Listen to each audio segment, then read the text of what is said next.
extremes. We often hear that extremes aren't good and we should avoid going too far in either direction. However, I think there is more to it, and extremes can actually be beneficial if we utilize them, if we use them and not get used by them. What I mean with that is that it depends how you apply this extreme. If you're aware that you're going into something that is extreme, but you put a time limit on it, or you put some form of restriction on it and approach it with an understanding of what you're doing, I think it can really serve us. For example, we are creatures of habit, right? It's very easy for us to get stuck in patterns of habits that we're used to doing, and we think in the same ways and we have the same perspective, and it's really hard to get out of that.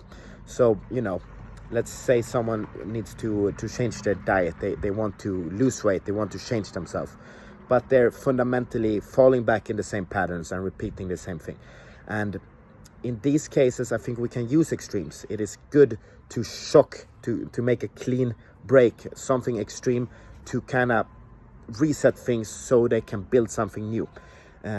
Because if we just tell someone, just eat less, might work for a brief period of this moderate approach of avoiding extremes, like don't do a diet, don't go too far in this direction, stay in the middle and just eat less, eat whatever you're still doing, but eat less.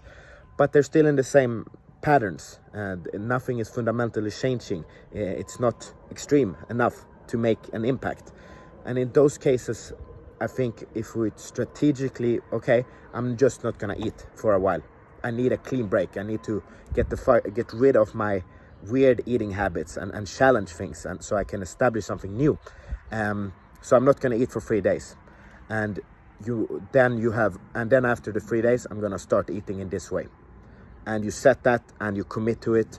Now there's a clean break. You get to do something extreme, something difficult, and that makes you come to a point with new points of view, because you're doing something new, you're doing something extreme, that disrupts these patterns that you had and wanted to change. So takeaway here is that it's contextual whether or not an extreme is good, and it can be utilized. So yes, it is very important to realize what we're doing, and it's not I'm so damn fat, I need to stop eating, this is the only way. And it's like, no, that is an extreme, that is uncontrolled and will most likely just backfire. But if you use it as a tool to make a clean break of repeating a cycle, whether that is a thought pattern that you can't get rid of, you can't seem to see things from a new perspective, it's an addiction thing, boom, take an extreme, do something extreme, break the damn cycle aggressively, and then you can move on to a more moderate, balanced approach after that. But it serves a purpose. So that's my point on my extreme take on extremes.